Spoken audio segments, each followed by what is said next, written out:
I was tagged in this post in the 4B movement subreddit, and this is a great discussion post. She says society does need women. That's why they're trying their hardest to break us down. An exploration of the link between torture practices and patriarchy. She says, trigger warning for mentions of violence. This is pretty long, so I'm going to jump right into it. She says, hello, I have a small hypothesis about what may be some of the reasons behind widespread misogyny in virtually every corner of the planet. Please feel free to share your opinions and thoughts. See, humans are social creatures. We need community to survive, thrive, and grow physically and mentally. But guess what? To build community, one needs, well, people. And as we know, time and work. The thing is, to make people, it is necessary to have a whole person with the womb that is in their fertile years. Humanity has not found yet the way to go around this basic condition. Since people need new people for survival, antique people thought of fertility as sacred. But guess what? There's a pesky thing that useful womb is attached to. And that is a whole human being with emotions, thoughts, opinions, dreams, and free will. Without invalidating the multiple trans and gender nonconforming identities that have existed since the dawn of time, that human is very, very often a woman. A woman can criticize, change her mind, choose to stay or leave, or keep doing inconsequential that has nothing to do with child rearing long after her fertile years have passed by. A woman can decide she doesn't give a flying F for the legacy or culture or inheritance or desire for company of her male partner. A woman can start a family with as little as a good calendar. We see you, girlie, who carved the la bom bom bom and a single sperm, while men, supposing that woman is not deprived of the most basic human freedoms, needs to keep things reasonably civil with her if he wishes to do so. And well, that is greatly inconvenient if one's trying to build a populous community that will aid you against the elements, help you chasing out fierce beasts, and that will take care of the work of growing or hunting for food.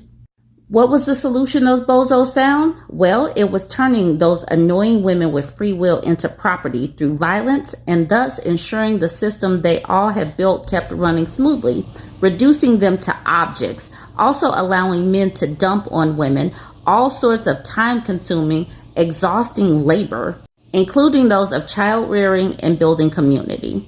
As we know, they forced all kinds of physical methods to torture them into submission and compliance. Some of those that were once or are presently accepted on a widespread way by different societies around the world include, but are not limited to, rape, acid attacks, bone breaking, disfigurement, flagellation, mutilation, choking, pushing, punching, kicking, slapping, stoning, strangling, burning, outright unaliving, and many, many, many others. Of course, those kind of punishments instill fear in women, and that was useful to keep them in line. However, they annoyingly had still a free, intelligent mind and critical skills. They could still hate men for the mistreatment and find a way to break free. That's when the psychological methods of torture begin.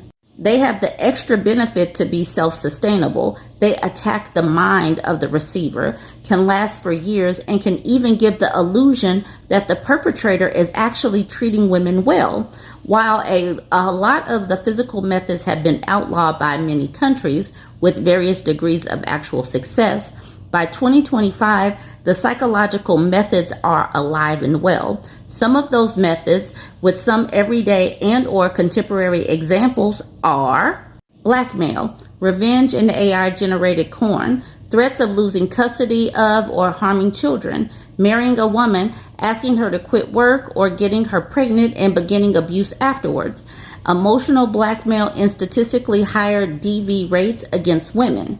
Humiliation, revenge and AI-generated porn, public comments about appearance, gendered slurs, telling us our bodies are inherently sexual and have ugly/gross/stinky parts or functions that need to be corrected or hidden. emotional abuse and statistically higher DV rates against women, mass consumption of sexual content by men that simultaneously find it a very degrading practice and prefer it made by women, slap on the wrist sentences, punishment, social condemnation for prosecuted crimes, abuse committed against women. Sometimes the woman herself is shamed for it happening. Demeaning of all the things feminine, using them as an insult, questioning intelligence or strength on women, mansplaining, man-interrupting, normalization of demeaning or outright dangerous sexual practices, subjection of periods of interrogation, controlling behavior and statistically higher DV rates against women, public scrutiny of women's life decisions around marriage, children, sexuality, housekeeping, personal grooming, or hobbies, music and or media torture, sexualized, unrealistic, violent, dependent, and stereotyped depictions of women on mainstream media, constant pushing of this demeaning content through aggressive marketing tactics, widespread messaging that being liked and picked by a man and having their babies is the best thing one can aspire to, shutting down on criticism to all this under the guise of art. Mock execution, exploitation of phobias, jokes about graping, beating, and unaliving women, intimidation through online harassment and catcalling, forced nudity, revenge and AI-generated porn, widespread messaging that getting naked, nearly naked in front of strangers under the codes of male gaze is empowering or a fashion statement, lack of men doing the same. Seclusion and isolation, forcing a woman to stay inside the house and statistically higher domestic violence rates against women. Widespread messaging that a home falls apart if a woman is not there to take care of it. Dumping isolating loads of domestic labor and child rearing on women. Time-consuming beauty rituals to be considered put together enough to be seen in public. Advising against female friendships, promoting competition among women for the prize of male attention, putting romantic relationships as the single most important bond in one's life, demanded to be prioritized over family and friends. Sensory deprivation, movement restrictions. The aforementioned domestic, partnership, motherhood confinement to home, messaging that actual effing son, thanks for the piece of information, Naomi Wolf, manual labor, weightlifting, or pleasure eating will make women wrinkly, rough, masculine, fat, ugly, and thus undesirable to men. Ladylike manners, not leg spreading, not cackling, not loud or excessive talking, not flashing underwear, covering mouth while laughing, restrictive clothing produced en masse, transparent, low quality, tight garments with no pockets. Oh my God, the no pockets. Manspreading, micromanaging in regard of all of this on statistically higher DV rates against women. Sensory overload / stress positions, uncomfortable hot hairstyles and makeup, the aforementioned uncomfortable clothing produced en masse, forcing women to cover under actual laws, cornified misogynistic mass media content, the actual effing expectation to wear shoes that destroy your spine and feet to be considered put together. Oh my God, I haven't worn heels in years. Sometimes for full shifts, body hair plucking, waxing, unwanted groping by strangers and partners alike, micromanaging in regards of all this on statistically higher domestic violence rates against women, trauma dumping from men on their female friends, relatives, dates, or partners, expectations to take most of the housework on despite our employment status. Food and water deprivation, toxic diet culture, fat phobia, and unrealistic body standards. Micromanaging in that regard on statistically higher DV rates against women. Sleep deprivation, expecting to take most of the workload when taking care of a newborn or young children. Intentional sleep deprivation and statistically higher DV rates against women. Time-consuming early morning or late night beauty rituals. Gaslighting, self-explanatory. Toxic dating culture, before and after red pill content becoming mainstream entertainment. Teaching manipulation tactics as a way to get and keep women. Pushing traditional gender roles on women as liberating or natural. Saying feminism is not important or necessary. Treating males' lack of empathy, promiscuity, using of women as an unfortunate fact that one has to walk around of. Widespread messaging and romanticization of the idea that a man can change for love. Denying the existence of patriarchy. Whew, this was long. Yes, it was, ma'am. Yes, it was. Bottom line is, you matter, you're valuable. You can do amazing things. You have a valuable heart, mind, and body, but that's a barrier to evil men wanting to use you. That's why they are so keen on calling you worthless or stupid. The moment you understand your worth, you will fight back against their awful You help build community regardless of your ability to have children. Gooners are utterly lost without you. Not that it matters anyway. You can value yourself outside of how useful you are to the effed up system that mostly benefits them. Never let them convince you that you are any less than human. The world has too many beauties to let ourselves die wanting to be liked by people who despise us. Please try to love yourself. You deserve it after all of this. Peace. That was long and fairly explanatory. We as women have a lot of gifts. We have a lot of resources, creativity, love, care, and all of that.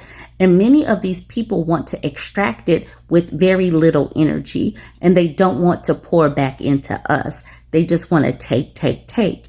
They want to devalue you to where you give it up willingly. So don't let them. Know and understand what gifts you bring so that you can extract yourself from these people. Surround yourself by people that pour back into you, and don't just give it up simply because they want to take. All right, y'all, let me know what you think about that. You see, this is where I was tagged in by Moon Doria. She was like, come on, girl, come get this. And I did. Name of Plum says, society might need babies, but what individual men want is sex.